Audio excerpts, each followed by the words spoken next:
Hello and welcome back to the Partner Podcast. Today, we're going to run through how Partner started. Brian and I's relationship. You might see through us doing this content that it's a little bit different to, I guess, your most common co-founder relationships. Why we started, how we started, what we were doing beforehand, and how we come up with the idea and how we got to where we are now. Brian, let's roll back the calendar to 10 or so years ago? 2012. Best day of your life. When I walked through Phoenix Fitness, now Good Life's doors. Yeah. Do you remember? You know what? I don't remember the first time, but I remember I was some background. We were both membership consultants at a gym, and I'd been there for like a month or so, and then you'd started, and it was you and a few other people that had started, and it was my first month, and I broke some record like There we go. like most sales in your first month or something like that. And I remember you just being up the back of the room. I did not. You had records, but they were at the other end of the scale. And they were asking, why'd you have such a successful month? And I remember just saying, and you being up the back, just eyes full of hope, full of just draining. Yeah, I'm gonna be there too. But that wasn't Never got there. That wasn't your. I did all right. Sales. Posted some numbers. Got some commission. You did your part. It was a team. So then I went separate ways. I got probably as far away from membership sales consultant as I could, and I started in e-com. So at the time, I was studying graphic design, and when I graduated, I had a last assignment was like a big assignment, and it was recreate a brand or redesign a brand. So I decided that I've always wanted a clothing label, and I'll just give it a go. And while I was doing the process of designing the label, I figured I may as well just make it official as I go. So I registered business names and all that sort of jazz, and started an e-commerce store. I think it was on Big Cartel back then. I think that's what it was called. And I got a couple of sales. And what was the brand called again? Lonely Voyage. I knew it was something like that. And it did pretty well. So I did a couple of drops, as you would call it, and sold out of them all. But the problem was, as a struggling, I guess, uni student, whatever it was, college, design school, I financed everything on credit cards. So I couldn't afford to keeping up with new products and stuff like that, and trying to live at the same time. Yeah, but you had a pretty interesting revenue model. So what Jamie would do is I already know what he's going to say. Jamie would sell the shirt. So being the supportive friend that I am, I said, I really like this shirt. It was like this coffin with a T on it or something. And I said, it was cool back then, right? It was cool back then, yeah. I said, I'll buy one of those shirts from you. And you go, yeah, thanks, mate. So I paid full rack for the shirt. And then maybe the next weekend or the weekend after, we went out for a night out in the town, and we, after work, we went straight to my place. He goes, I need to borrow a shirt. So he borrowed the shirt that I purchased from him and then never gave it back. So he probably sold the shirt again. So you had this revenue model where you got 2 bites at the cherry. I don't know why you didn't do well. Should keep doing that. So yeah, that's how I started in e-com. And then I went away to the mines, come back, and started doing e-com, I guess, properly and full on. And I've managed to start and sell 3 or 4 e-commerce companies now, and we also had a brick and mortar business. So many I can't remember. And we actually had a beauty salon, which we started and sold as well. So that was, I guess, my experience leading up to Partner. Ryan, how did you start? Well, it was kind of similar to yours, I guess. We both started at the gym, went our own ways. I stayed at the gym a little bit longer, doing sales and sales breaking records, just month after month. And then a good friend of mine, Sammy, we had this idea for a business model. So obviously being in the gyms, you realize that there's two things that the gyms really give a shit about. One is getting new members, and two is not letting members cancel. So how do we get how do we get as many members as we can to join, and then how do we get as many members as we can not to cancel? And so how do you get new members? You need new leads. So we had this idea of this lead generating tool for gyms. It was called Move It, and effectively we sold a 30-day pass. Built this marketplace where we sold a 30-day pass, and anyone that brought the 30-day pass could join any one of the gyms on the platform. So this was late 2014, early 2015. It was, for us, it was kind of revolutionary. It was a very simple WordPress site, though, that we got some developers to build, and you wouldn't believe it. We put in all of our own savings into it, which I think at the time was like 30, 40 grand each. Sammy had a bit more money than me. And we chewed through that money so fast, because the challenging thing with that model is you had to acquire new customers every single month. It wasn't reoccurring revenue. And so when we realized this was doomed for failure, we quickly had to sort of try and pivot the model. So we turned it in what we call mygym.com.au. And rather than bringing the clubs new leads, we brought them signed up paying members. So people joined the gym through the platform. We kept roughly 20% of the revenue that we collected. So it was a good model. We were starting to get some traction.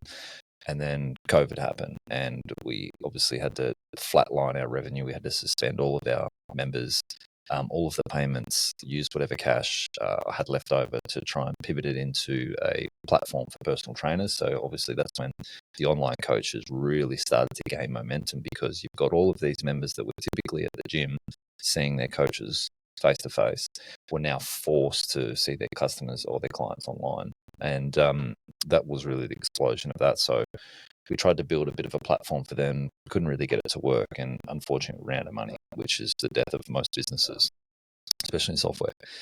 And then through that process, I was scratching around in sort of limbo looking for something to do. And I ended up joining a local startup here on the Gold Coast with an equity position. It was online vet care. And in that role, was doing partnerships, because the way I grew my gym in the early days was through partnerships. Our bread and butter was trying to get gyms on the platform, and gyms on the platform would be for us another $300 a year. But then obviously we get 20% of all the memberships that we converted for that gym as well. So more gyms, more money. But getting access to those gyms rather than just cold calling and trying to onboard them, we partnered with some industry bodies, marketing experts, coaches, etc., that had direct access, and said, if any of your gyms on board, we'll split the revenue with you. So I knew that worked, and so we took that approach into the vet care business.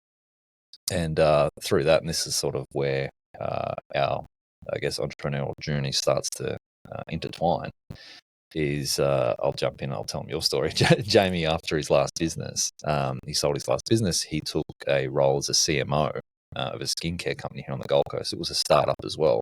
So Jamie's were responsible for, getting it off the ground, building the brand, recruiting the team, getting things moving.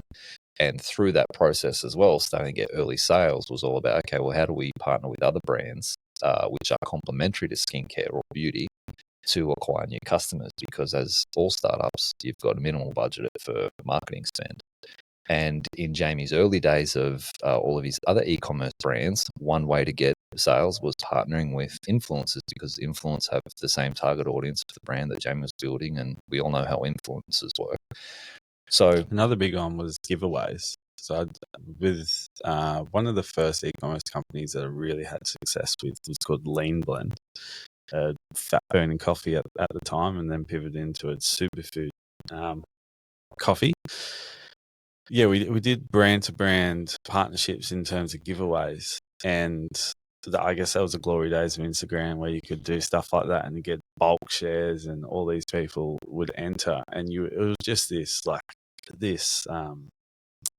purple patch of new leads coming in, subscribers and followers, and I guess that's where I really cut my teeth in really doing partnerships that would move the needle. Yeah, because it was crazy the effect that would have in direct sales. So that's where my eyes started to open to the power of partnerships. Yeah. And so Jamie was doing partnerships as the CMO, or organising them with the team. I was doing partnerships at the Vet Care app, and Jamie called me one day. And as you know, if you've done partnerships, you know the frustrating part of doing the outreach and recruiting. Like, you're reaching out to, tens, hundreds of brands a week, a month, trying to get one of them to go, yeah, we'll do a partnership with you. A lot of them stuff you around. A lot of them don't get back to you. A lot of them want to do it, and they go all fluffy and go, yeah, let's do it. And then when it comes time to execute, they don't. And so anyway, Jamie called me one day and he's like, man, I'm doing partnerships at Terrakai. It's taken a lot of time. I'm reaching out to people. They're not getting back to me. It's such a pain in the ass.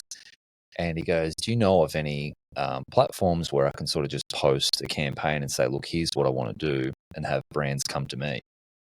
And I said, not that I know of. I only really know of like affiliate tracking software, the Impacts and PARTNAR of the world, but that's not really that. And so I said, let's have a look, see if we can find it. We couldn't find it after a few days, having another phone call. And we thought, you know what, maybe there's something here. Let's have a real deep dive and see if we can find something in Australia, America, Europe, UK, wherever. And we couldn't find it. And after 2 weeks, we said, you know what, fuck it, let's just build it ourselves. And that was the catalyst. Because I think what really helped is, yes, we were looking for the solution, but we understood the problem. Yeah. And we know who we are. We were working for other people, and they were great bosses, though. It wasn't unpleasant to be working there. Yeah.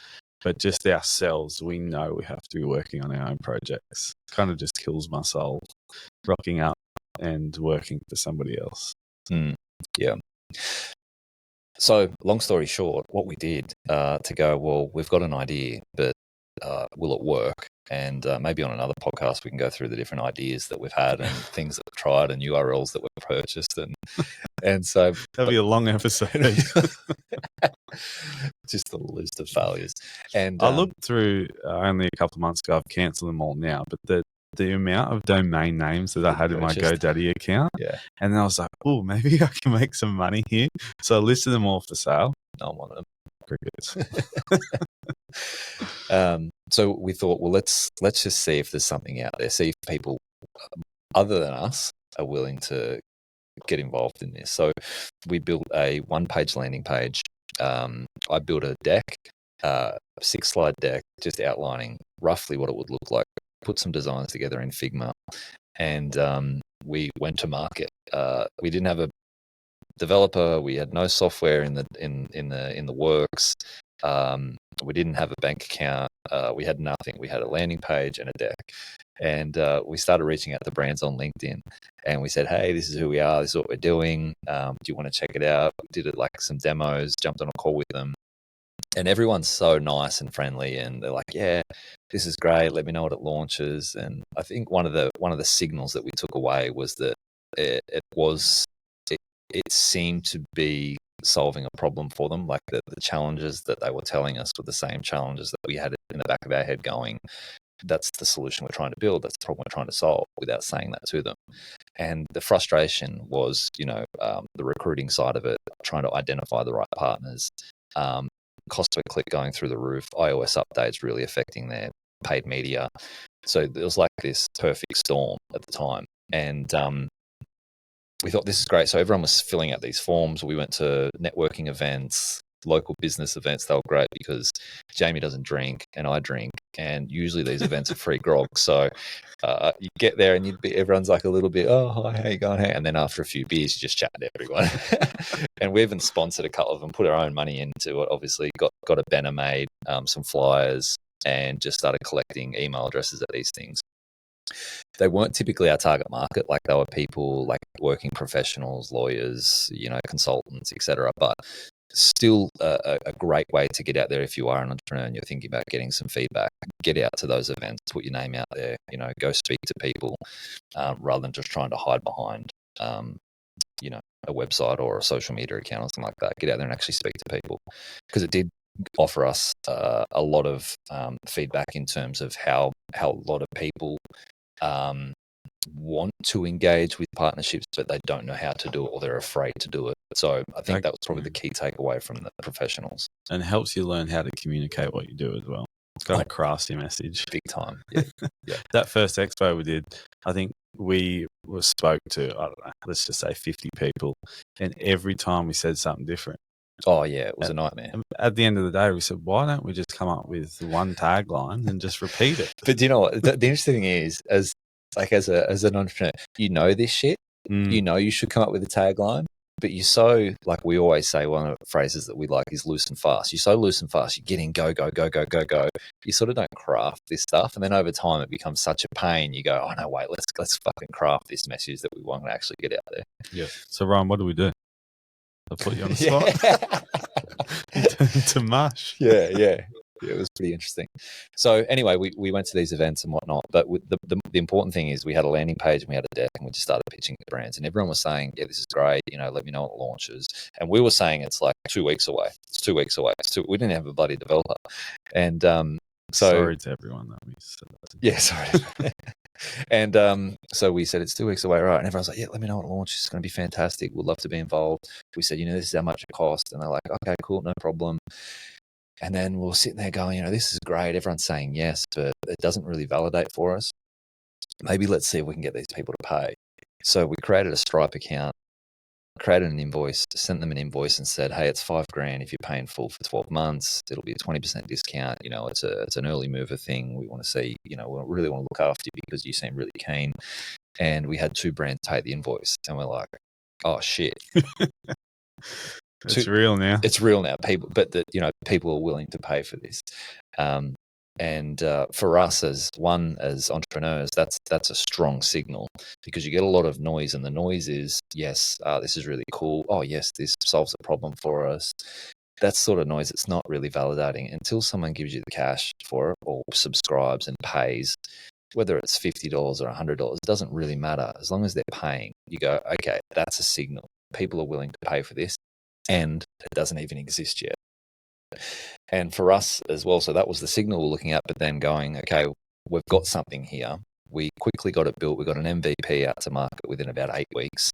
And then on the back of that attracted some venture capital. And for us, that was a strong position to be in, to be able to go to early stage VCs and say, look, this is who we are. This is what we've done. Here's the product we're trying to solve. And we had paying customers before we launched. And the feedback from the venture capitalist was, that's the most impressive thing out of all of it, is that you've managed to be able to get money from customers without even having a bloody product. So that's how we started. And, as you know, what comes with venture capital is a bit of cash. And that's helped us really help us find product market fit, get the business to where it is today, and continue to grow. Where would you say we were, say, the first 3 months after working with Scalata, the VC? What do you mean? Like, what was the product and where do you think we were heading compared to where we are now? Well, I mean, it's the product at the start, as I said, was an MVP. So it was just this very basic marketplace. Fundamentally, it was a marketplace. And what you would do as a business is you would create a profile, and that profile would ask you questions like, who are your customers? What are the demographics? What are the psychographics? Once we had that information, we'd create tags on their profile, and then we'd have this pretty basic algorithm that would match them up. Over time, that algorithm, as more brands come in there, has become smarter and more advanced. But fundamentally, that's what it was, just connect to business, and we gave them a really simple inbox to be able to communicate to one another. That's what it was. And in the early days, we thought that's what's probably going to be the big thing. If we can achieve volume, that's what's going to really help brands. But as we know, and as a lot of entrepreneurs know, what you start with isn't what's going to be what you finish with. And as it's evolved, so 3 months after with Scalata, which is our venture partners, is that they really forced us to dig deeper into the problem we're solving for customers. It was pretty difficult, wasn't it? Like, it hurt my brain at least. Oh, it's difficult for every entrepreneur, everyone that's forced to sit down and go, who are your customers? What's the jobs? And this sounds simple. What are the jobs they're trying to do in their day-to-day work? And then how does your solution make those jobs easier, faster, more efficient, cheaper for them? And it's simple in, explaining it like that. But when you have to sit down and really think about it and design a product that actually works for them, and just because you think it's going to work doesn't mean it's going to work. You have to watch them use it, and then you have to wait for feedback. Yeah. So that was a really challenging part, and we're still trying to refine that and get it better and better.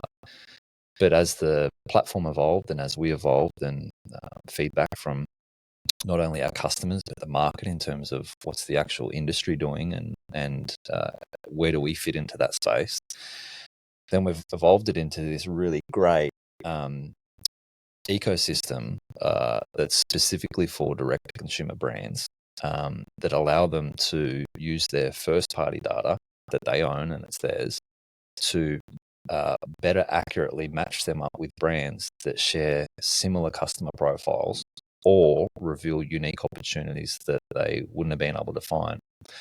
And the way we do that is we allow them to integrate with different providers, things like Shopify, Klaviyo, MailChimp, HubSpot, pull in that data and securely and safely match that up with other brands and reveal on a percentage how many of my customers are also your customers, how many of my leads are your customers, and then being able to identify these opportunities where if you're my partner and you send out an email about me to your audience, I know that 10% of my leads are in that audience.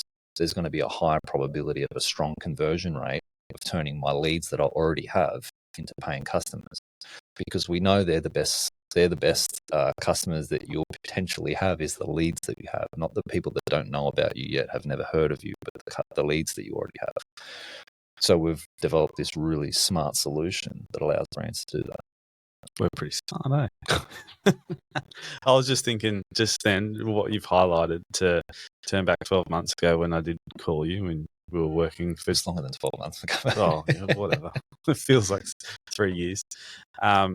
Imagine thinking, hey, Ryan, do you think there's a platform out there that you can securely connect to your data and you can cross-reference and map with other brands to share synergies, insights, and opportunities into your customers and potential customers? Well, that couldn't have happened, right? Because we weren't there. Well, we weren't there, and it wasn't even a conversation in the market. Like now, you've got every marketing expert, every marketing website, publishers talking about first-party data, because we know third-party data. And if you're unaware, iOS 14 updates made it incredibly hard for brands to leverage third-party data to create ads on Facebook and things like that. So as you download new apps now, it asks you, do you want this app to track? And if you say no, they can't track your movements across other apps. And that makes it hard to know what you're interested in, what you're interacting with, for them to be able to set up ads to target you specifically. And so that's third-party data. Now, first-party data is all of the information that you collect about your customers, where they interact on your website, forms they fill out, things they purchase, etc. So all of that data is yours. But that becomes really valuable when you share that with a partner. And that's then when you're referred to it as second-party data. Excuse me.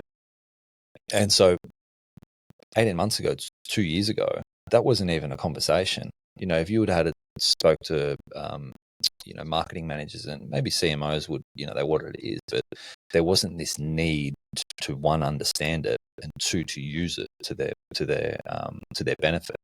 So it wasn't even a conversation. There's always been this rise of customer data platforms and data warehouses, but they were always for the top end of town, enterprise level businesses that had, point of sales, that had online sales, they've got wholesale, they've got all of these different things going, and they need to understand that data. All of that data goes into a customer data warehouse or a customer data platform. It's cleaned, it's understood, and then presented back. But unless you're a data scientist or you're really strong with tech, then you would no way understand any of that. And so what's becoming really popular now is the rise of customer data platforms that are simple to use, easy to understand. So Klaviyo is probably the mover in this at the moment. They're building a beautiful customer data platform that clearly explains the data back to the marketing manager, so then they can use that information to make better marketing decisions. However, it's only their data. So what we're doing with PARTNAR is allowing the brands to use that data and connect it with their partners to share the information if they wish, but more importantly, reveal opportunities that will lead to profitable partnerships. And as we go, that'll get smarter and the data will get better. But 18 months, 2 years ago, it wasn't even a conversation for these brands. It wasn't even necessarily a thought or a strategy, but now it's a strategy, it's a thought. And that's the, big brands or, successful startups always talk about that inflection point that really lent into their favor. And I think for us as well, these are those inflection points, iOS updates, which is one, but then the second order effect of that is going, well, and everyone's forced to focus on their first party data and how they can use it to make better marketing decisions, better business decisions, but also better partnership decisions.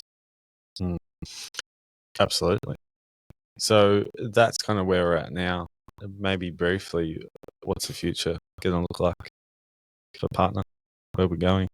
You've kind of touched on it a little bit, but just bold. What are we working on? Well, we're still working on product market fit. We're still working on what's the best solution that we can build for our customers. And the solution that we're building will be slightly different to the one that we want to create in the future. But a high-level view of where we're going is trying to build this ecosystem of direct-to-consumer brands that can safely and securely integrate their data and act as an ecosystem that allows them to use their own data to make better decisions. And a couple of examples of that is if I'm a direct-to-consumer brand and I sell golf clubs, and I can plug in my Klaviyo account, my Shopify account, maybe my Meta account, my Google Analytics. One, I get this really rich piece of data that I can use. No other brand sees it. No other brand will have access to it. But what I can do now is I can start to see in real time where my customers are starting to show up. What industries are they spending money? What's the average order of that industry where they are spending money? Where are they subscribing to but not making purchases? What movements are they showing? What are the trends? All of this will be fed back into my dashboard for me to make better decisions. Maybe that might shape the type of content that I'm going to create for my customers. It'll shape the type of partnerships that I want to build. It'll shape the decisions we'll make. It'll help with retention because you'll be able to see, like, it might be your own customers, but you can see where they're interested, what they're doing. Nurturing them, creating loyalty programs, all sorts of things. And there's nowhere else in the world where they'll be able to do this. And I think that's the exciting thing of what we're building, is that it's truly a useful product that brands will be able to use to move the needle of their business, so to speak. Yep. I think it's probably a good place to wrap it up. I think so, without giving away all of our secrets. Jeez. We've got a few more secrets up our sleeve. Thanks, guys. We'll be doing, obviously, a lot more of these and sitting down with Ryan and having a chat. Nice to see you, Jamie. Thanks see you for back jumping up in on. the office. Yeah, we better go build what we just said. See you guys. Bye.